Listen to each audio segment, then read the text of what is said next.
All right, so it's Sunday morning and I'm headed off to Massachusetts. Almost messed up that word, Massachusetts. But I'm headed off to Massachusetts and I am about 3 hours later than I anticipated. You ever do that where you're just like, I'm going to wake up at this time and I'm going to go really early and I'm going to do all these things. But for me, I just felt like my sleep was way more important this morning. And I'm thinking that if I'm going to be doing this vlogging deal that I need to get some sort of stand for my phone. I had one before and it broke. So I think I need to invest in a better quality one. Right now I'm just using my phone. So headed up there. It's a 5-hour drive. I have my celery juice that I made at home. I also stopped at Wawa just now and I got coffee and a breakfast sandwich.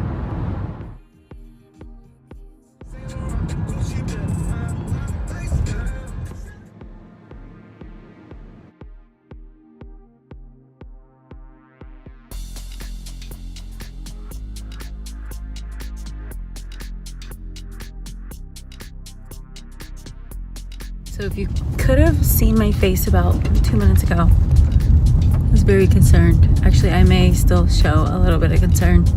I don't know what's happening on that road. I made it. So this is the dorm setup. No one's here. I chose this bed. This view.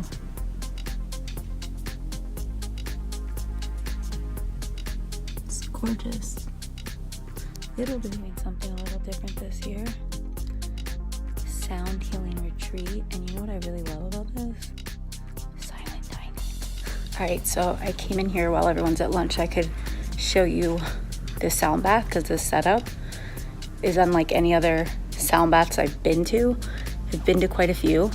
They've all been amazing, but this is like totally next level. And as you can see, there's 50 of us.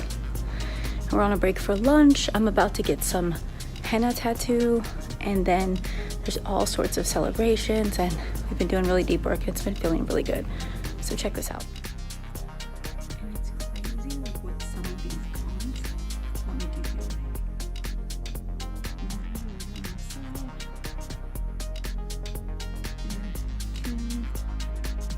Different frequencies.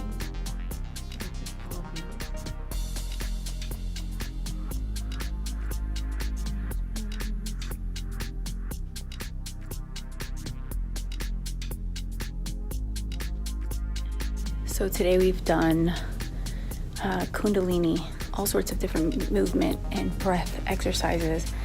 And oh my God, I just got so much clarity and I just saw all of these ways that I was settling and playing small and not living to the place that I really want to live at.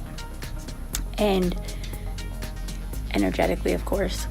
And so I just can't wait to see where this goes because there's still 2 more days of this.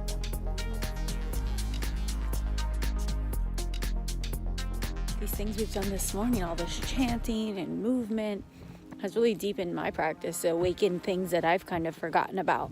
Because if I'm going to be totally transparent, since I moved to Pennsylvania, I just haven't been doing my things. You know, when I lived in LA, I used to go to sound baths, breathworks, movement. This is amazing. Did I go too far with all the merch? Well, I don't know.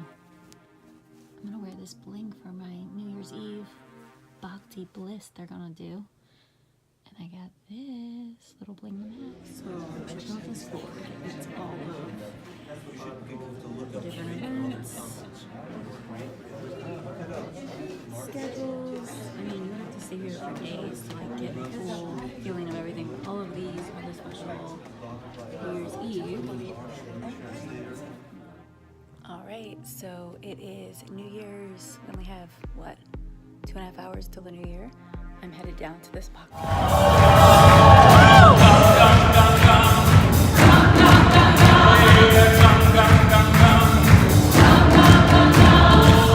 1 hour until the new year, and I'm having these little feelings because I realized, even though I go to retreats every New Year's, that I always know someone at the retreat. Like I have a friend that joined or someone from Agape. This is the first time that I'm going to be ringing in the new year. I don't know anyone. So some little mixed feelings about that, but we'll see how it goes. And it's one of those things where the thing I love about solo trips is that it helps you connect to others and to yourself in a new kind of way. So just kind of leaning in and embracing whatever you're feeling there. And I have to get better at this because I'm always looking over here and I need to look there. So bear with me because we're just getting started on the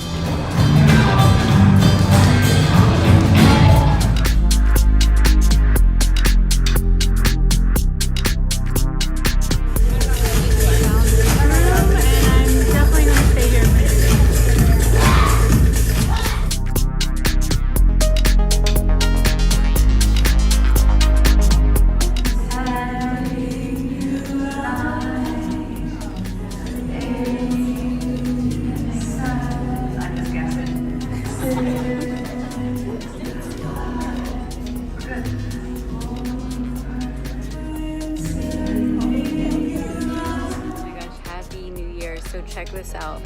I stumbled upon this other retreat program happening because I just was not feeling the kirtan, and I love kirtan, but it just didn't feel good. So I was like, maybe I should go read, maybe I should go eat. And I come downstairs and remember there's a dance class, and I go in there and I just felt at home. Like it was like candlelight and like static dance, but like very feminine and like gentle. And then we all did this like New Year's Eve ceremony, and I'm crying because it was just so beautiful. It was so beautiful. Like I'm just really grateful, and that just goes to show if you're not feeling something, don't settle.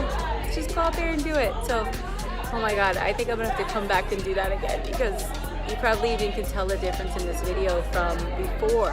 I was like, I don't know what I'm gonna do for New Year's, and I'm sitting around, I don't know, I'm not even a part of the retreat, and I find myself right in the very center of all the candles, and I'm crying, and we're holding each other's backs and legs and sending love and light, and it was so gorgeous. It was so beautiful. So anyway, I hope that you feel that at some time, and I'm gonna come back.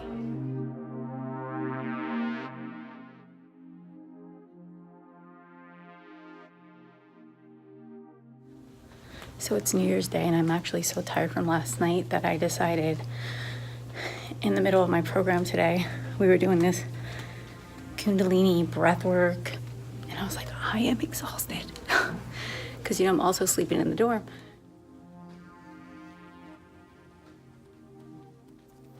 Okay, so I had to leave the gongs a little bit early because I just wasn't feeling that great. I started feeling all of the stuff like coming up from the gongs, and I was like, this is pretty easy, it's pretty low-key, it's not too intense. And then all of a sudden I was feeling it. I was like feeling the nauseousness and just not myself. So then I have this energy session that was already set up. It was like an energy balancing, and I go to get it done, and oh my God, it put me into like this trance, but also it just felt like it sealed up my energy. And then there was something like right here at the top of my rib cage, I forget what he said it's called, but super tender, and he was doing this like rubbing on it, and what I felt like is it just felt like it grounded me. I don't know, but then anyway, here's the funny thing. I walk down the hall, 4th floor, and I'm looking for my room. My room's not even on the 4th floor, it's on the 3rd floor, but I end up seeing one of the facilitators of my program, and like it was just perfect. So I was like, oh, this isn't even my floor, but I must have been here to see you. So I'm in this silent dining room, which I really like that they have that option, but I'm talking because no one's here. And it's really small and cozy. And I just ate, journaled, feeling a lot more grounded. Let's see what the table is.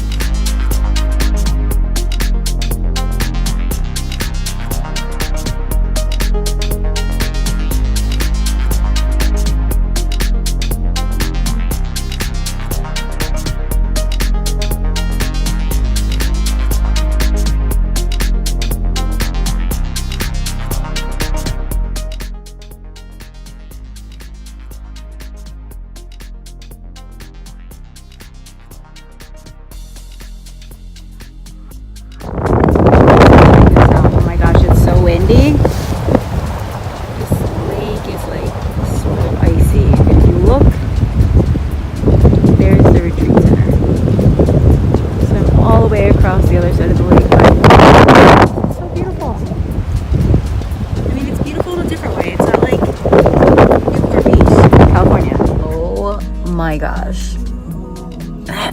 I just had to pull over on the side of the road and like cry my heart out. Like I was just in like this blissful moment, but that's what healing is. Like that's what happens.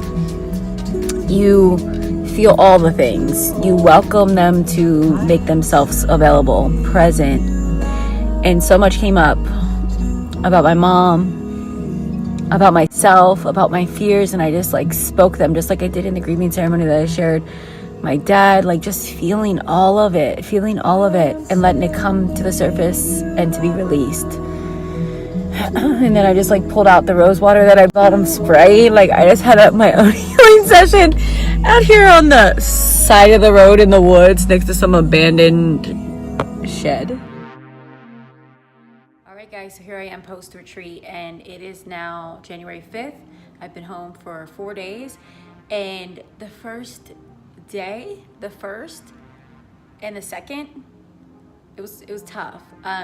You know what happens with retreats, as my teacher says at the other retreat that I used to go to, Michael Beckwith, he would say there's the afterglow where you're feeling amazing, and then there's the aftergrow.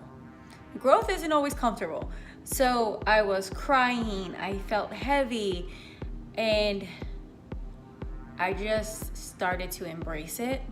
I remember that this is how it always feels after you do really deep work. I remember that this is the way spiritual work really is, you know, like it's not pretty. And that's why I wasn't putting makeup on for that retreat. I felt like crap a lot of the retreat, but I was willing to be on video and do the thing anyway because I want people to understand what it really takes. It's not just sitting down with your crystals and, you know, taking the cute pictures and everything is perfect. Everything is love and light. Sometimes it's you going into your shadows, right? So I was willing, I did it, and I'm glad that I went. I will definitely go back to Kripalu. It was a beautiful place. The thing I really liked about that retreat center was you could go just for rest and relaxation, the R&Rs they call it, and just eat good food, go to yoga a couple times a day. They have a dance class, and the dorm wasn't that bad. I mean, obviously, if there was a single room available, I would have absolutely taken that because I really do value my sleep and just my alone time. But it got me out of my comfort zone, and I think it's important to remember that getting out of your comfort zone allows you to witness new parts of you, right? Like I started to witness the part of me that wanted to be annoyed because of something, and the woman above me was complaining because the other lady was snoring, and she just kept saying under her breath at like 12 o'clock at night, Jesus Christ. And I just said, no complaining. Like, I'm not going to listen to snoring, have your light from reading, and hear you whisper your complaints. Like, one of these things have to go, and I can deal with all of it but the complaining. So that's where we are. But let me know if you like this video, guys. It's my very first vlog. Of course, I've done some other videos on social media, but this is my very first vlog, and I'm going to continue making them. So let me know if you liked it, subscribe, leave a comment, all that good YouTube stuff. See you in the next one.